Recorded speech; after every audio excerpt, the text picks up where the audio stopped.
Now, we all know Morara Kebaso. Ever since 24th June 2024, we've been having him in the limelights, actually trying to do things like William Ruto, showing how William Ruto promises, and then he shows how he never delivers.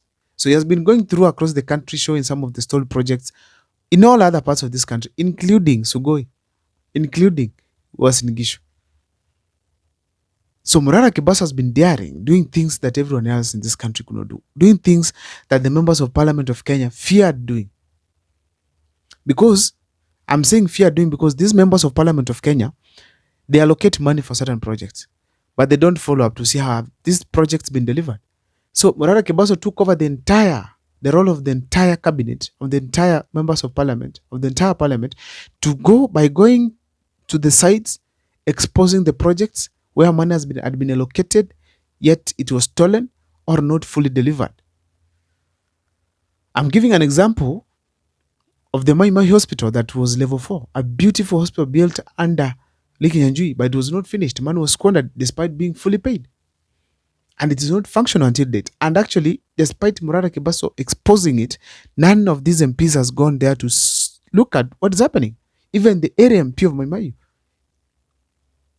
even the people, the MCA has not gone to see if this hospital, even the governor of Nakuru has not come out to speak about it. Therefore, Morara is doing a good job. Recently, I saw him exposing a certain ground in Nakuru where they're supposed to have a training ground for athletes, despite it said money had not been stolen, but phase 1, I think, had been completed. So, in a nutshell, we are saying that Morara Kebaso has been doing a job that all the members of parliament have been doing, are supposed to be doing,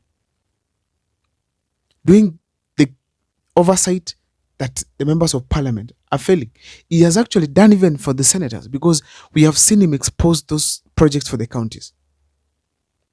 Yes, we have seen him raise questions on how money is spent. He has even spoken to Simbarati here. He has exposed Nakuru. He has exposed Nairobi. He has exposed Machakos. He has exposed all other parts of this country as far as development is concerned. And poor delivery of leaders. Now, this gentleman, recently something strange happened. He woke up in the morning and then found a coffin at his doorstep, I think with a photo of him inside. Not just at his doorstep, at his gate, but also at his, maybe, let me say, workshop of Morara Furniture. And that was so unfortunate. Then I asked myself, what does the coffin signify? Death. When certain time we had demonstrations, we saw Boniface Mwangi bring coffins to Nairobi streets. Is our Kenyan politics spiritual? Our politicians spiritual? That they pass messages through some spiritual things? Someone could be asking, we didn't condemn President William Ruto's being put in a coffin. Well and good. I didn't support it. But it was a communication that William Ruto could have taken serious, because Kenyans are angered about him to an extent they wish such kind of things for him.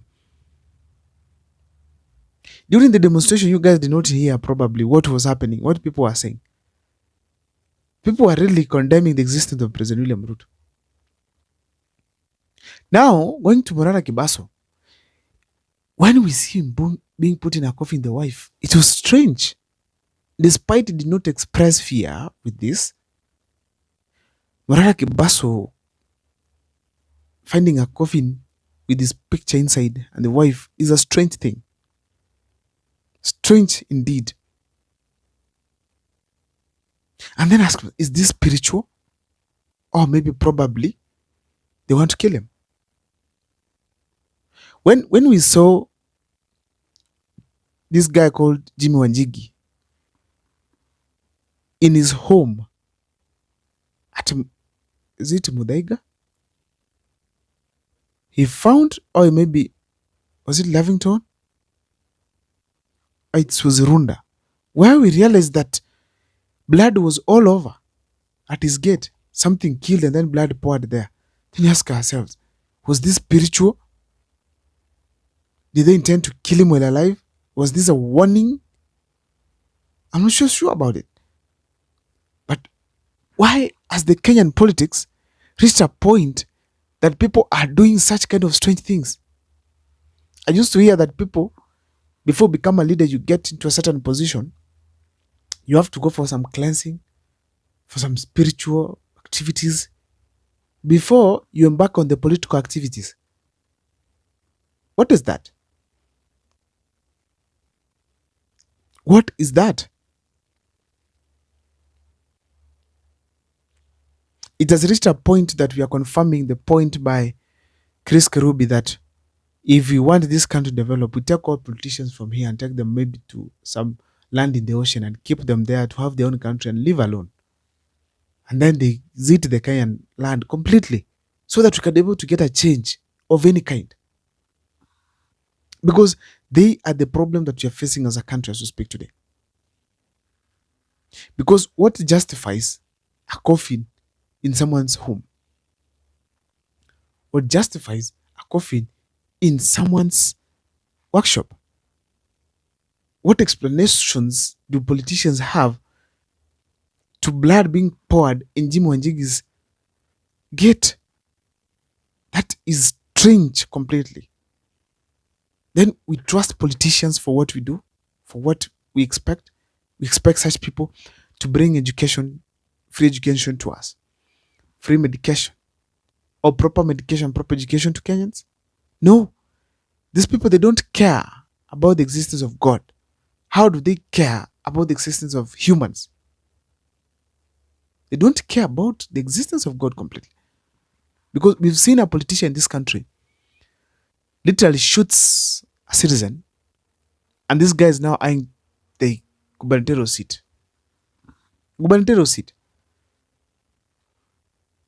He does not care at all that this was wrong, or whether it was not supposed to happen, or even God in heaven does not want this. The guy is now rotting in the grave, while this other one is flying in a chopper, moving around the entire county to look for votes. That means very well that as a country, we're having wrong people in power. And probably we need an overhaul of the country as far as the leadership is concerned. That's why we're asking genuine people to come and ask for votes. Let's not have people who are coming on board to literally steal and do these kind of rituals to remain in power, or to scare some of the opponents, or to intimidate people from criticizing government. I hope that the family of Morara Kebaso is safe, because he's a one youth that is very ambitious, and we believe that probably if he holds himself well, is a future that we have as we speak. Is a future that we need. See you next time for more videos.